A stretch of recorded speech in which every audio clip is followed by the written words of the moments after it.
jour. Et si l'enlèvement est au rendez-vous ce jour. Donc si l'enlèvement est au rendez-vous ce jour, ce n'est pas impossible. Donc on peut vivre l'enlèvement aujourd'hui ou même maintenant là. Maintenant, s'il y a enlèvement aujourd'hui, quelle sera ton sort? Nous allons nous lever pour lire la parole de Dieu. 1 Corinthiens 9, 16 à 17. 1 Corinthiens 9, le verset 16 au verset 17. Si j'annonce l'évangile, ce n'est pas pour moi un sujet de gloire, car la nécessité m'en impose. Et malheur à moi si je n'annonce pas l'évangile. Le verset 17. Si je le fais de bon cœur, j'en ai la récompense. Mais si je le fais malgré moi, c'est une charge qui m'est confiée. Amen. Amen. Prenez place. La Bible dit, si j'annonce l'évangile, donc si je parle de ces choses, ce n'est pas un sujet de gloire. Ce n'est non plus pour se glorifier. Mais c'est la nécessité qui m'en est imposée.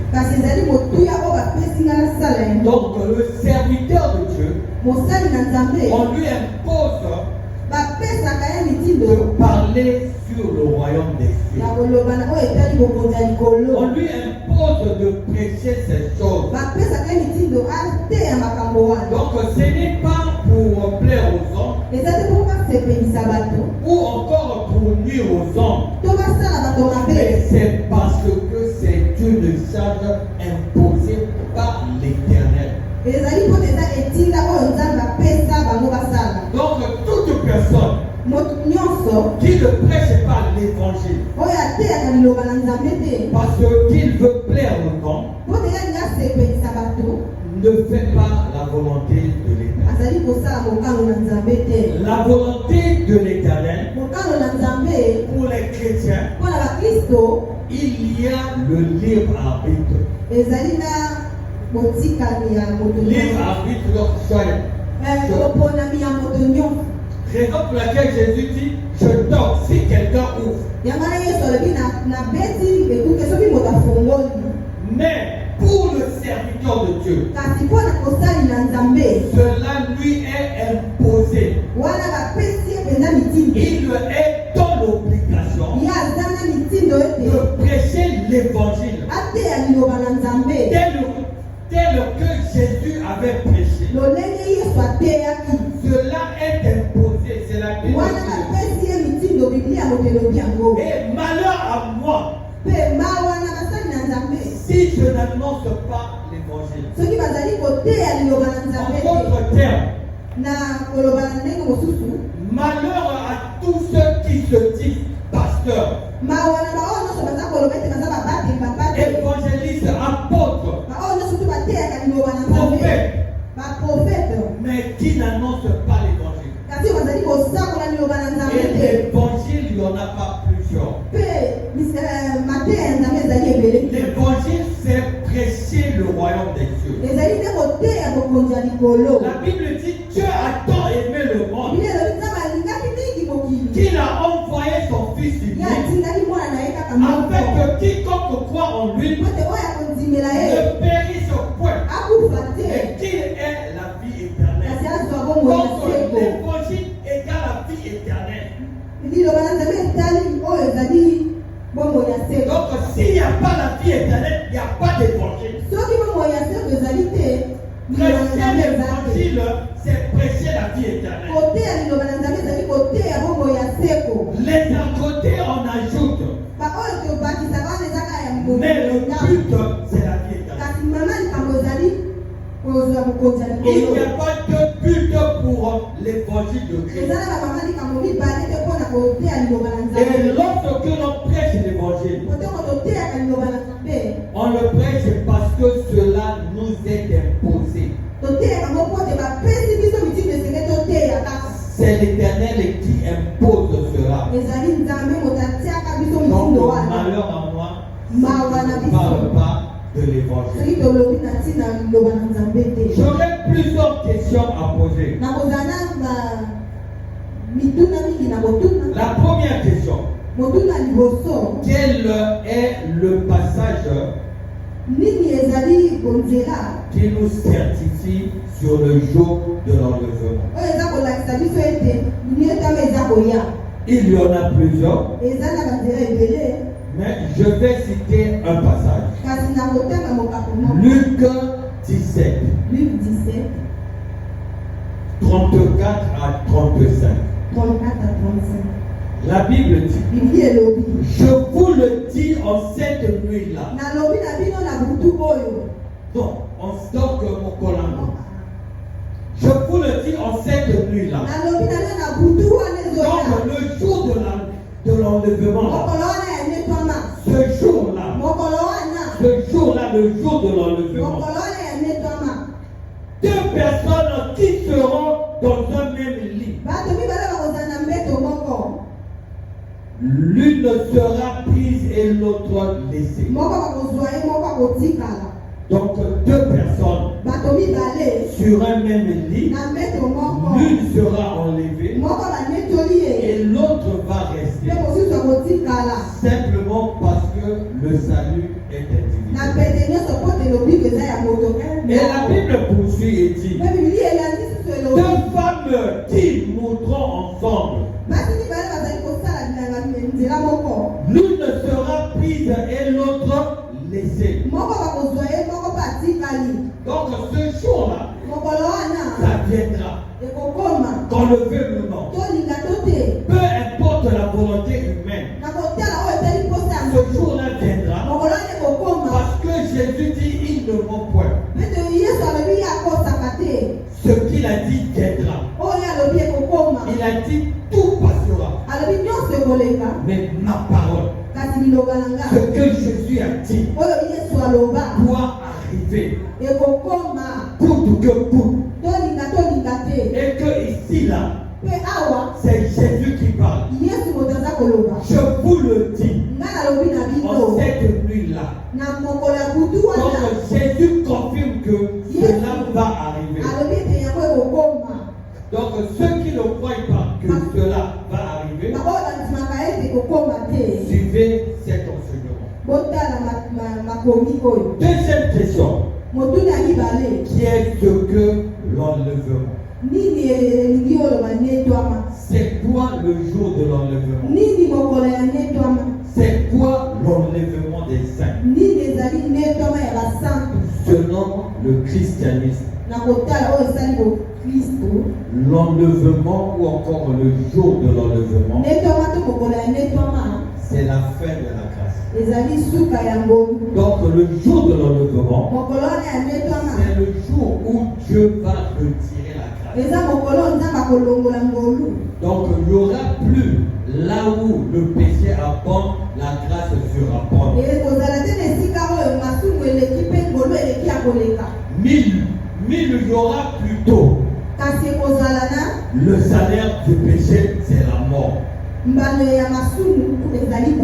On va vivre cela. Le salaire du péché, c'est la mort. Là où la grâce abonde, là où le péché abonde, la grâce surabonde, sera relevée. Sera retirée. Donc la première des choses, comprenez que le jour de l'enlèvement, c'est la fin de la grâce. Il n'y aura plus la grâce. Et deuxièmement, le jour de l'enlèvement, ça va être la seconde venue de Christ. Donc Jésus viendra pour une seconde fois. Il va rester dans les nuées et les chrétiens vont le suivre.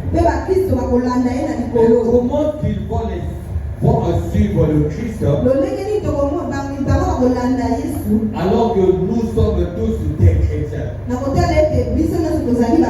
pourquoi d'autres vont rester? Parce qu'il n'y aura pas liste pour appeler X rentre, Y le rentre. Mais c'est comme là où il y a 1000 voitures. Tu as les contacts d'un seul véhicule.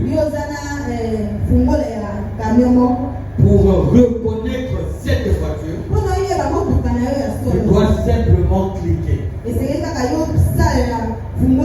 Et c'est cette voiture-là qui va piper. Donc lorsque le Christ va venir, ceux qui auront la présence du Saint-Esprit vont automatiquement être retirés de cette vie. Parce que c'est la présence du Saint-Esprit qui est le témoin pour Christ pour attirer. Troisièmement, le jour de l'enlèvement, c'est le retrait des chrétiens les vrais. Non les chrétiens d'une assemblée. On ne dira pas église catholique grande, église de réveil grande. Non, ça sera uniquement des chrétiens membres du corps de Christ. Ça ne sera pas les communautés, les organisations comme on voit. On le fait par rapport à l'État.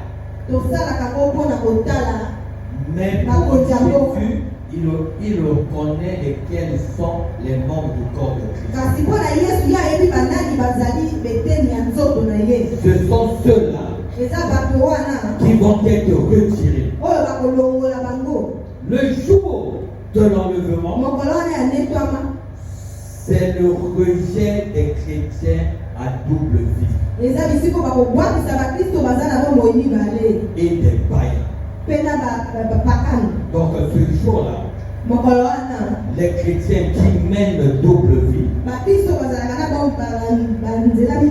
et les païens seront rejetés. Et Christ va dire, je ne vous ai jamais connu.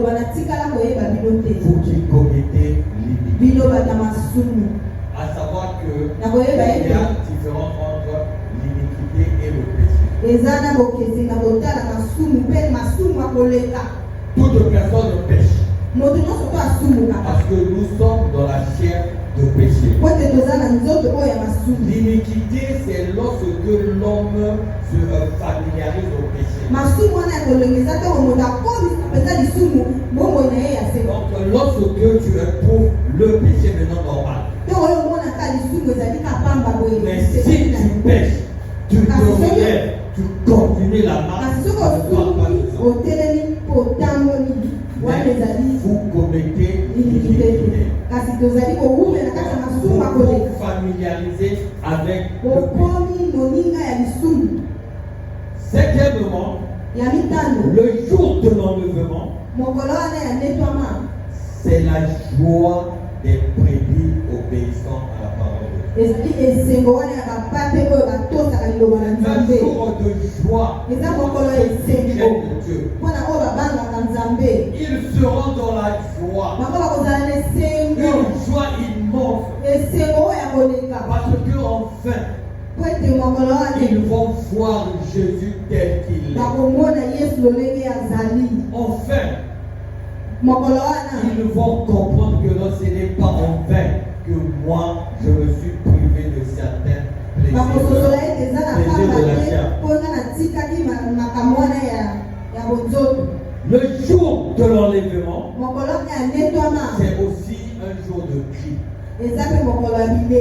Les cris de regret de ceux qui qu'ils sont désobéissants à la parole. Ces choses-là vont pleurer. Parce qu'on fait. Ces personnes vont réaliser que ce n'est pas en vain que l'on nous prêchait la parole. Ils vont pleurer, Seigneur, de toute leur force. Mais il n'y aura pas marche arrière. Mais puisque la grâce sera retirée, ces gens-là devront faire preuve d'amour pour Dieu dans la chair maintenant. Parce que après la grâce, le diable va apparaître et il va torturer tous ceux qui vont déclarer le nom de Jésus. Ils vont faire du mal aux chrétiens qui vont rester. On va percer l'œil gauche. On va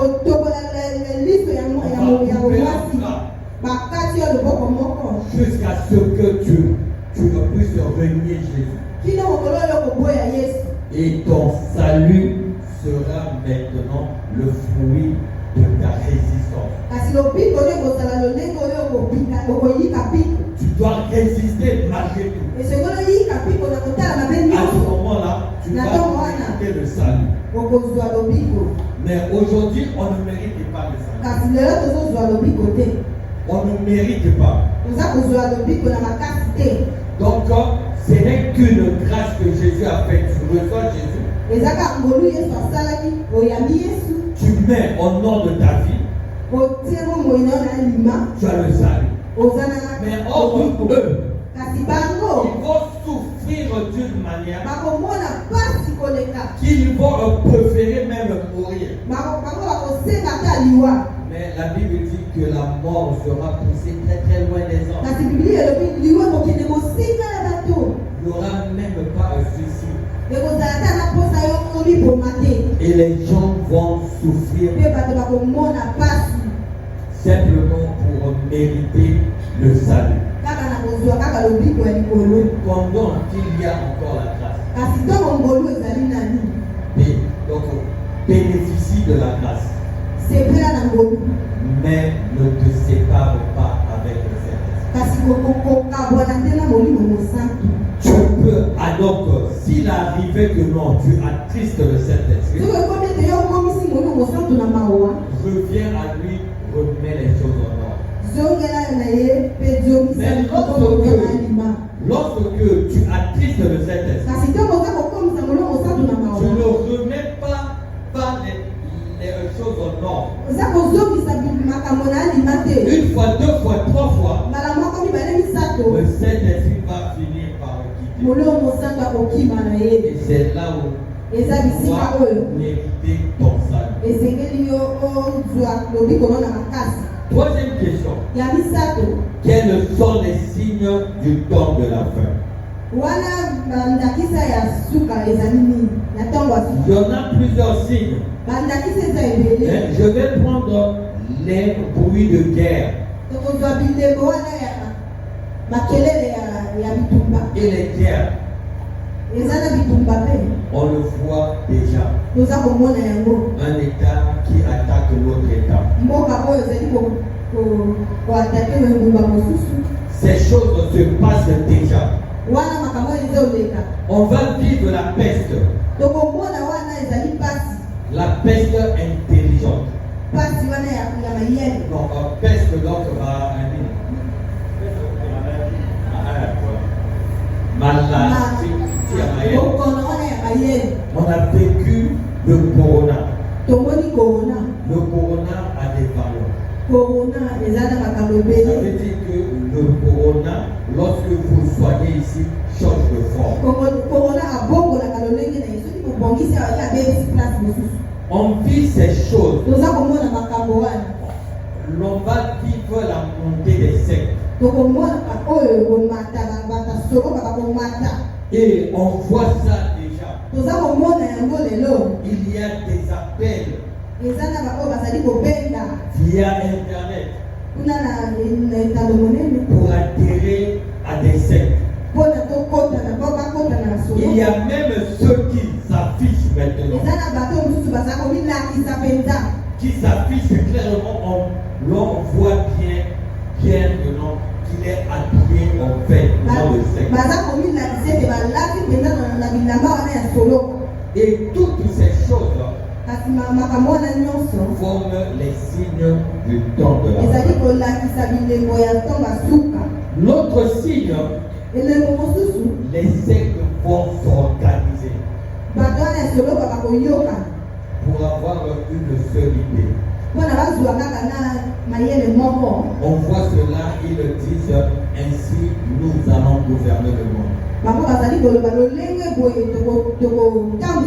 Donc ils s'accordent comment faire pour gouverner le monde. Mais cela n'est pas le fruit du hasard. C'est dans la Bible. Apocalypse 17 dit quoi? Car Dieu a mis dans leur cœur d'exécuter son dessein et d'exécuter un même dessein et de donner leur royauté à la tête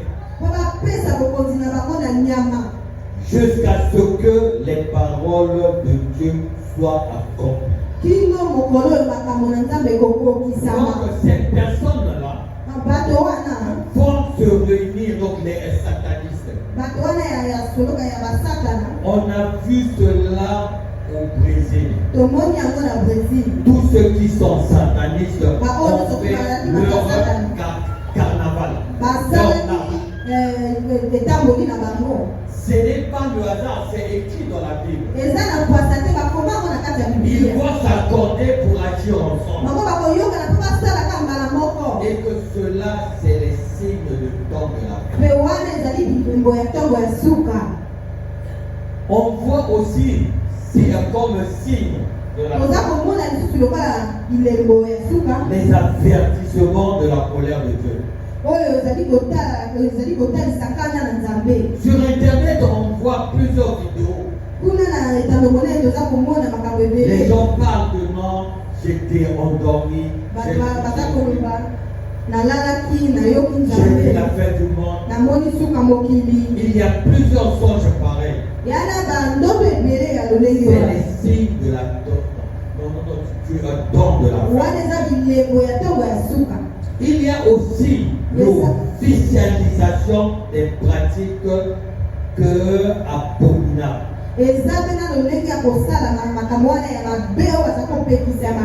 Imagine que non, au Congo ici, j'ai vu un couple qui a officialisé qu'ils sont des gays. Des pédophiles.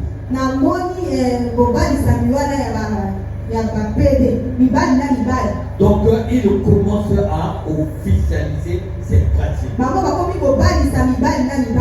Aux États-Unis, la semaine passée, il y a eu mariage entre une chienne et un homme. On a fait porter la robe à la chienne.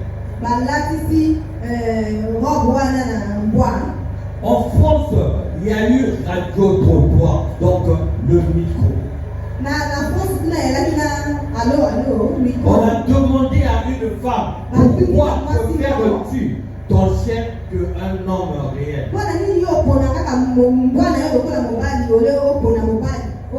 Elle a dit, je ne veux pas des jalousies, mon chien je le contrôle, c'est lui mon mari.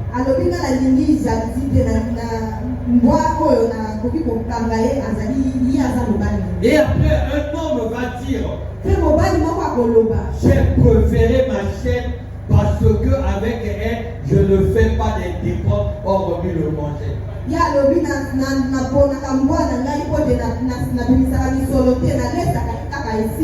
Ces choses-là s'affichent maintenant. C'est les signes des Dieu temps de la fin. C'est les signes du temps de la fin. Une autre question, quatrième question. Quelle preuve que l'enlèvement aura réellement lieu? Il n'y a pas de preuve physique que moi je peux présenter ni les hommes. Parce que même dans la Bible, on avait demandé d'envoyer Lazare pour qu'il y ait une preuve qu'il y a une vie après la mort. Jésus dit, même si un mort ressuscité, ceux qui ne veulent pas croire, les incrédules, resteront incrédules.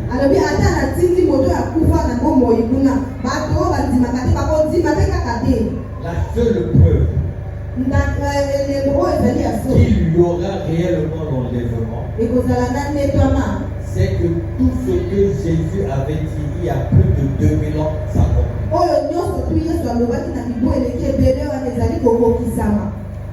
Suffit seulement de voir cela. Imaginez qu'au temps de Jésus, il n'y avait pas des astronomes. Donc personne ne pouvait savoir que non, qu'il y avait d'autres planètes.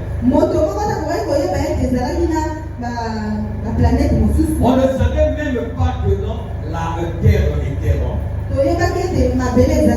Mais Jésus a dit déjà, notre Père qui est aux cieux.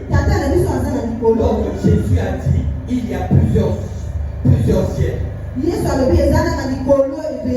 Il y a plusieurs planètes. Mais alors que techniquement à leur époque, on ne pouvait pas démontrer qu'il y avait plusieurs ciels. Mais Jésus avait déjà dit, notre Père qui est aux cieux, notre des cieux, plusieurs ciels. Donc il savait déjà qu'il y avait des planètes. Et que Jésus avait même déjà dit cela. Il le dit, Nicodème, je te parle des choses terrestres, tu ne comprends pas. Mais si je te parlais des choses célestes, donc il savait déjà. Mais il libère la connaissance selon les temps. Donc faites très attention. Lorsque on pense que non, que l'enlèvement n'aura pas lieu. Donc ils disent, il y a peut-être 2 milliards de Chinois. Il y a 1 milliard, c'est pas compteur. Rien que la Chine et l'Inde forment 3 milliards déjà. Donc toutes ces personnes iront en enfer. Mais lorsque Dieu avait le monde au temps de Noé, combien était sauvé? C'était la majorité ou la minorité. Dieu travaille avec la minorité. Et même aujourd'hui en Inde, le nombre des chrétiens ne fait que monter, grimper. Actuellement, l'Inde commence à avoir des adeptes chrétiens avec une vitesse incroyable. Mais toi qui penses que non, vu la réalité du monde, ça ne peut pas se faire. Que dit la Bible? Luc 17, 26 à 27. 26 à 27. Je veux que le frère lise cela.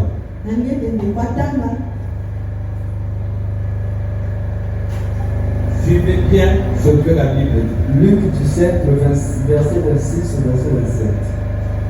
Ce qui arriva du temps de Noé, arrivera de même au jour du Fils de l'homme. Les hommes mangeaient, buvaient, se mariaient et mariaient leurs enfants, jusqu'au jour où Noé entra dans l'arche, le déluge vint et les filles tous périrent. Amen. Donc, les gens mangeaient, se mariaient, vivaient comme nous là. Si on lit même le verset qui vient après, la Bible dit ils ne doutèrent de rien.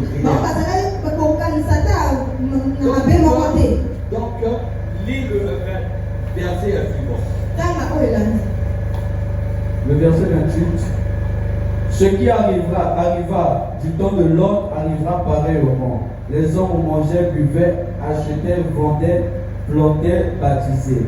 Mais le jour où Lot sortit de Sodome, une pluie de feu et de soufre tomba du ciel et les filles tous périrent.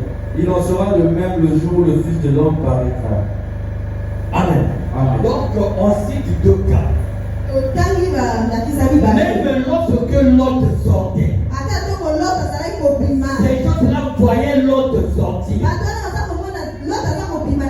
Ils ne croyaient toujours pas. Ils trouvaient ça toujours de l'aventure.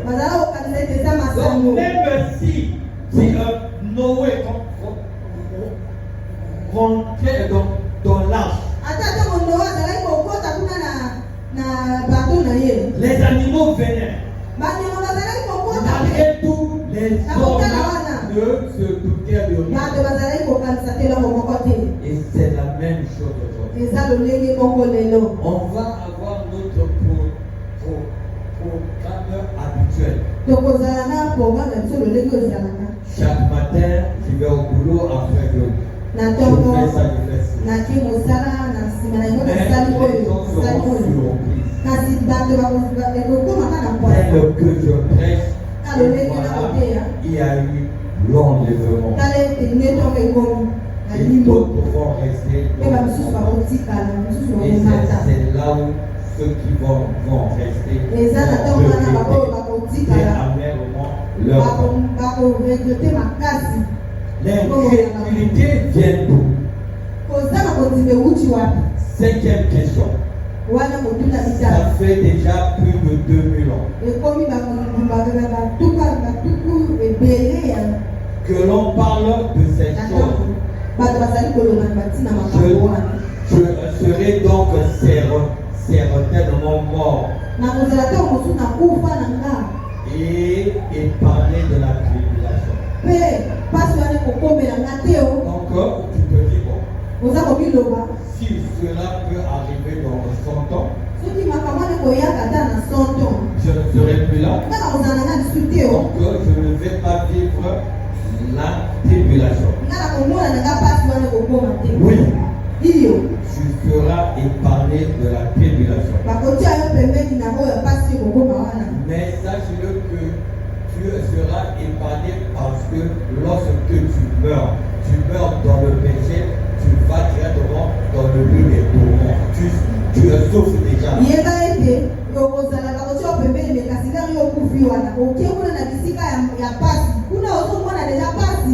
Écoutez ce que la Bible dit par rapport aux morts et le jour de l'enlèvement. 1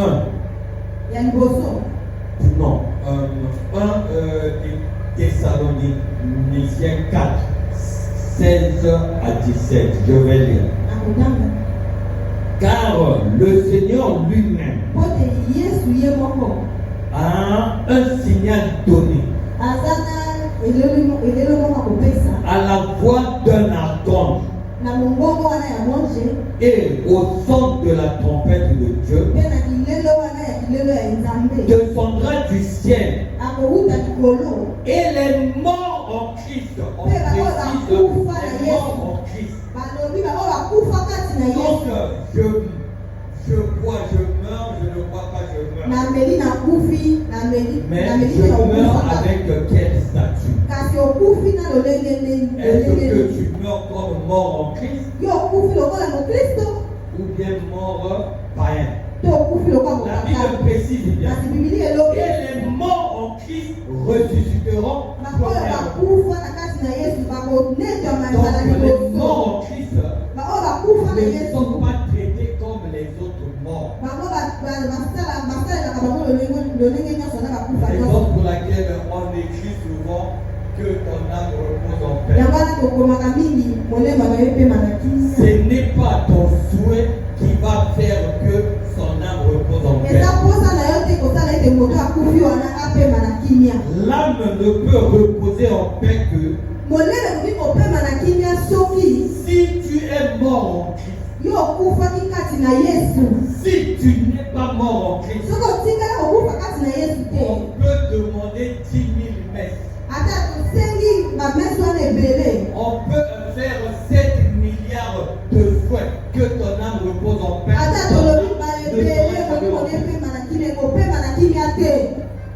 L'âme qui repose en paix, c'est l'âme des morts en Christ. Pendant que tu vis, tu prépares à ce que ton âme se repose en paix. Et la Bible dit ensuite nous les vivants qui seront restés,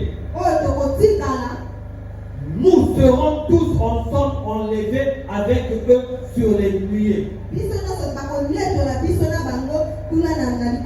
à la rencontre du Seigneur dans les airs. Donc les morts en Christ vont susciter pour aller vers Jésus.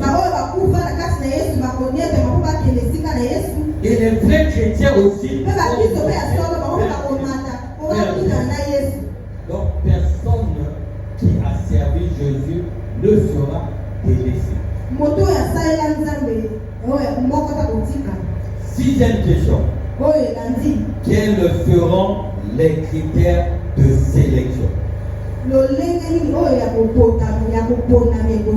Puisqu'on va parler des morts en Christ, des vivants en Christ, quel est le critère de sélection?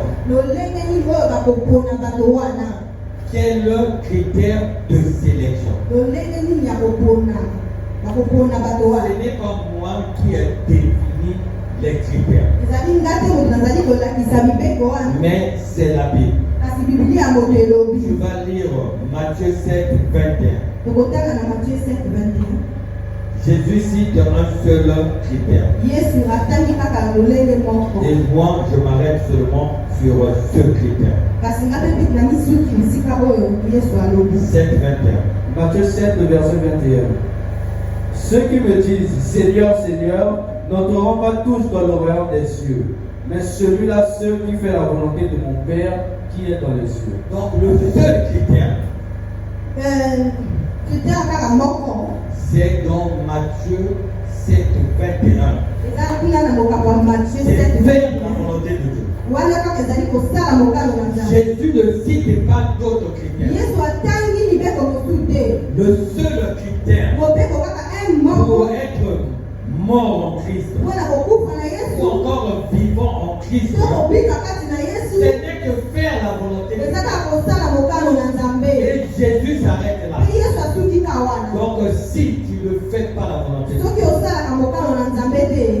tu n'es pas vivant en Christ. Et d'autres pourront demander mais qu'est-ce que la volonté de Dieu? La volonté du Père, c'est ce que Dieu veut. que Dieu veut, c'est votre sanctification. Donc, mener une vie de sanctification.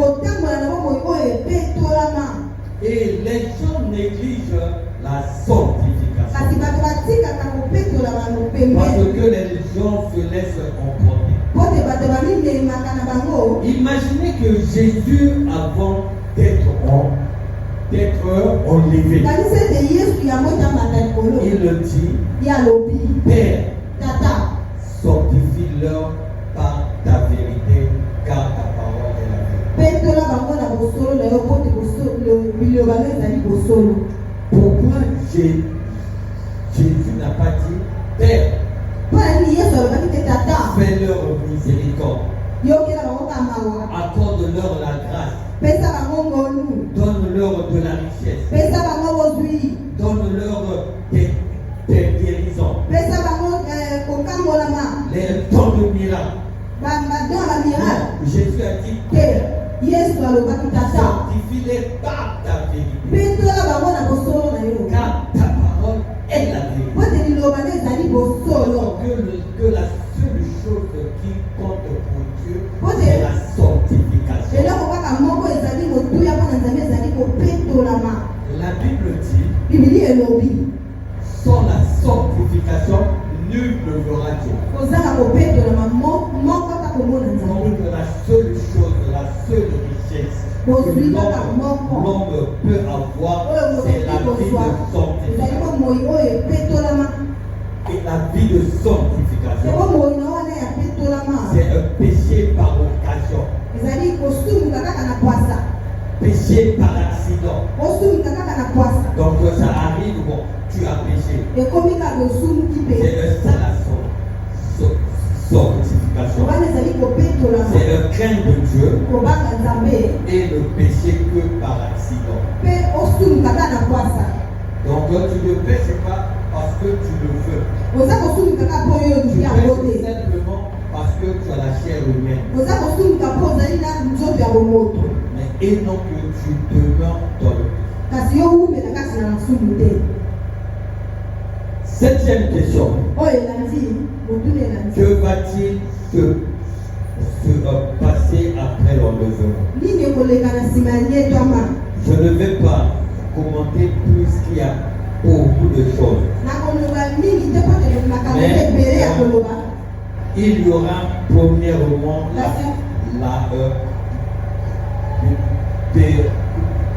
petite tribulation. Tribulation, la petite tribulation. On va bloquer seulement les avantages. Tu ne peux pas travailler si tu es avec nous. Ils vont bloquer certaines choses. Tu n'aimes pas avec eux. Tu ne bénéficies de rien. Tu n'achètes pas tant que tu n'as pas la marque de la paix. Ça là, c'est la petite tribulation. 3 ans et demi après, il y aura la grande tribulation. À ce moment-là, le diable va apparaître.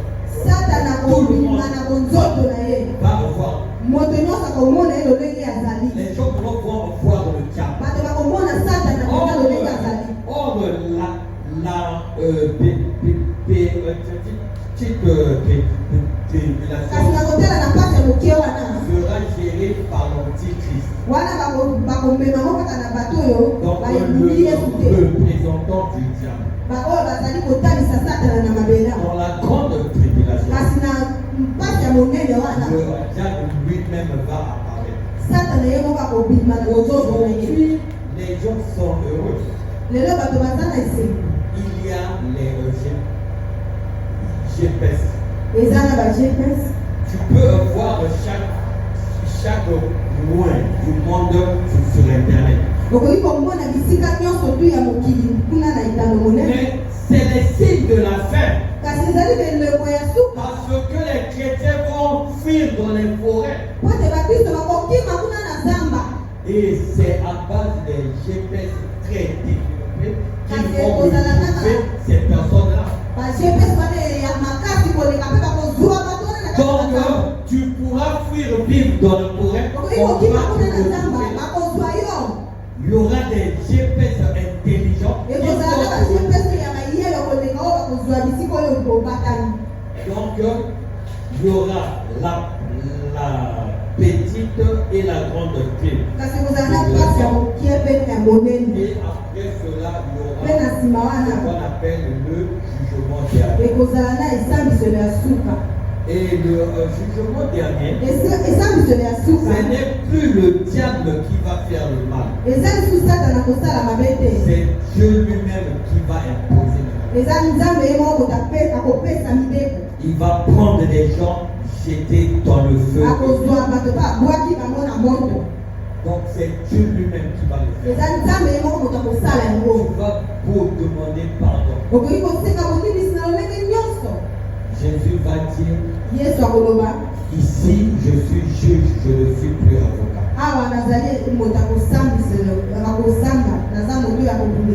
Sous la grâce, Jésus est avocat. Tu as péché. Tu as péché. Jésus dit, Père, pardonne-moi. Ils ne savent pas. Ça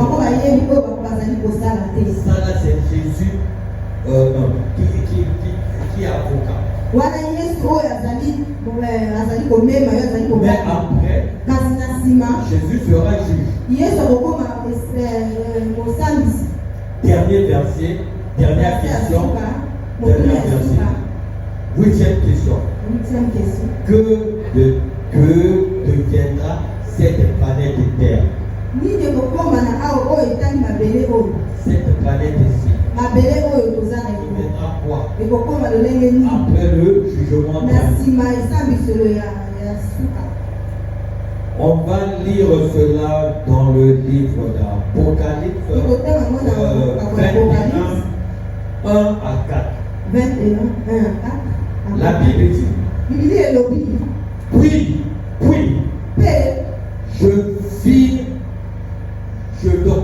j'ai vu quoi? Puis, je vis un nouveau ciel et une nouvelle ciel. Pardon, terre plutôt. Un nouveau ciel et une nouvelle terre. Car le premier ciel et la première terre avaient disparu. Donc cette terre là-bas était disparue. Et la mer n'était plus. Donc même la mer. Et je vis descendre du ciel d'auprès de Dieu la ville sainte, la nouvelle Jérusalem, préparée comme une épouse qui s'est parée pour son époux. Donc une nouvelle terre pour que les gens vivent 1000 ans. Et c'est les chrétiens les morts en Christ et les vivants en Christ. Comprenez une chose, je me mets à cœur un dernier verset. 2 Chroniques 36, 15 à 16. C'est un conseil pour terminer. La Bible dit suivant: l'Éternel est le Dieu de leur père, donnant de bonnes heures à ses envoyés. Donc Dieu nous donne cette heure-là. Il appelle sa bonne heure. Une heure de prédication. Il nous a donné cela pour faire quoi? D'autres font des comédies. Faire rire l'église. D'autres font des déclarations. Faire plaisir à l'église. Mais la Bible dit il a donné 7 heures de prédication. Pourquoi? La Bible dit la mission de les avertir. Donc si Dieu a donné cette heure-là, c'est pour avertir le peuple de Dieu. Avertir sur quoi? La Bible dit car il voulait épargner son peuple et sa propre demeure. Dieu a donné 1 heure de prédication pour nous avertir, pour nous épargner de l'enfer. Donc le but de la prédication, c'est ça. C'est la mission d'avertir. Ce n'est pas la mission de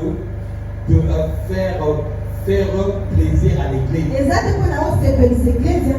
Si Jésus a été crucifié, parce que Jésus ne faisait pas plaisir à l'église, mais il avertissait l'église. Il a dit, repentez-vous, le royaume des cieux est proche. Il avertissait le peuple. J'ai dit amen.